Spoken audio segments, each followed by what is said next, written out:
Bismillahirrahmanirrahim. Assalamualaikum warahmatullahi wabarakatuh.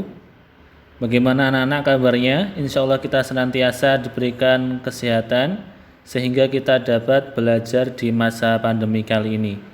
Melanjutkan bab selanjutnya, kita akan bersama-sama membahas senangnya belajar surat An-Nasr. Apakah itu surat An-Nasr? An-Nasr dalam Al-Quran artinya yaitu pertolongan. Dikarenakan setiap perbuatan yang telah kita lakukan dengan tujuan beribadah kepada Allah, insya Allah akan dapat pertolongan dari Allah Subhanahu wa Ta'ala. Mengawali pembelajaran kali ini, kita akan bersama-sama membaca surat An-Nasr. Kita baca secara bersama-sama surat An-Nasr. Bismillahirrahmanirrahim. Idza jaa nasrullahi wal fath wa ra'aitan nasa yadkhuluna fi dinillahi afwaja fasabbih bihamdi rabbika wastaghfir innahu kana tawwaba. Shadaqallahul azim. Ya, artinya apabila telah datang pertolongan Allah dan kemenangan, dan engkau melihat manusia berbondong-bondong masuk agama Allah, yaitu agama Islam, maka bertasbihlah dengan Tuhanmu dan mohonlah ampun dengannya, sungguh Dia Maha penerima taubat.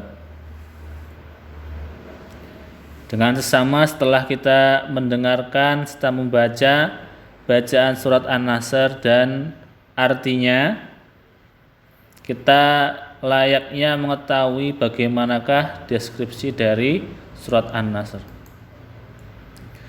Surat An-Nasr terdiri dari 3 ayat, sedangkan surat An-Nasr merupakan surat ke-110 dalam Al-Quran. Surat An-Nasr memiliki arti yaitu pertolongan, dan turunnya surat ini bagi umat muslim kala itu yaitu terkait peristiwa Fathul Makkah. Dikarenakan peristiwa-peristiwa yang telah dialami oleh Rasulullah SAW, jika mengalami sebuah kesulitan maka Allah memberikan pertolongan. Seperti halnya kemenangan Nabi Muhammad sallallahu alaihi wasallam dalam peristiwa perang Badar. Saat itu jumlah tentara Rasulullah sallallahu alaihi wasallam hanya 1.000 orang, sedangkan tentara kafir Quraisy berjumlah 3.000 orang. Pada saat perang berkecamuk, maka Allah menurunkan bala tentara berupa malaikat yang tidak diketahui oleh orang kafir, sehingga pengikut Rasulullah memperoleh kemenangan yang gemilang. Hal ini pula pertolongan yang telah Allah berikan kepada Nabi Muhammad SAW, yaitu ketika peristiwa Fathul Makkah. Makkah sebagai kiblat umat muslim. Waktu itu kota Makkah dikuasai oleh orang-orang kafir.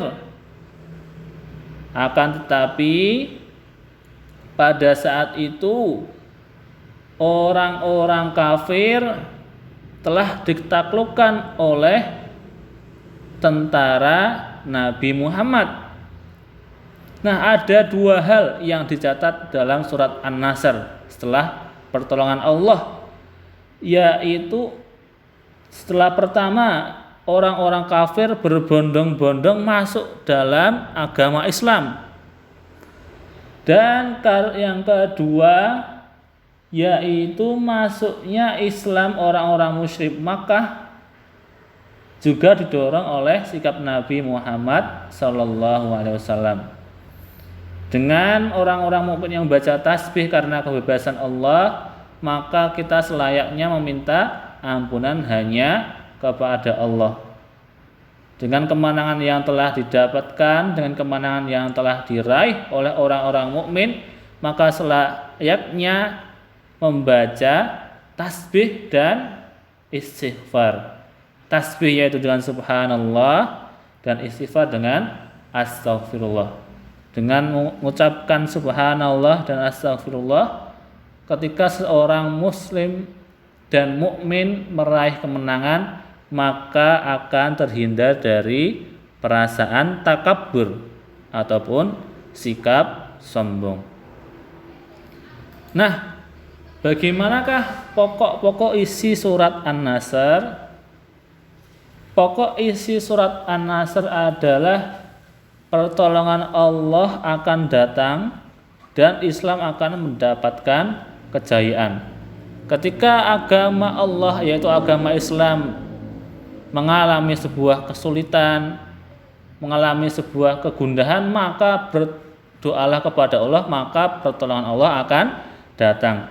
Sehingga dengan demikian agama Islam akan tetap mendapatkan kejayaan. Yang kedua yaitu perintah Allah kepada orang-orang yang beriman agar bertasbih kepada Allah. Setelah mendapatkan kejayaan tersebut, maka selayaknya kita bersyukur dengan bertasbih, memuji kepada Allah dan meminta ampun kepadanya.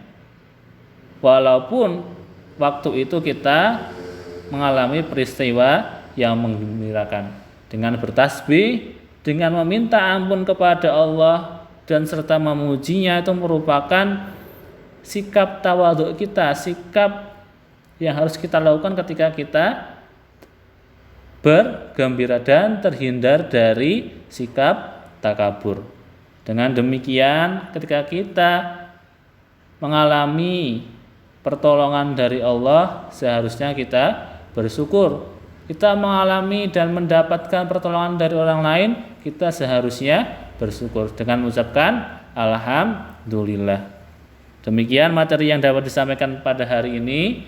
Billahi taufiq wal hidayah. Assalamualaikum warahmatullahi wabarakatuh.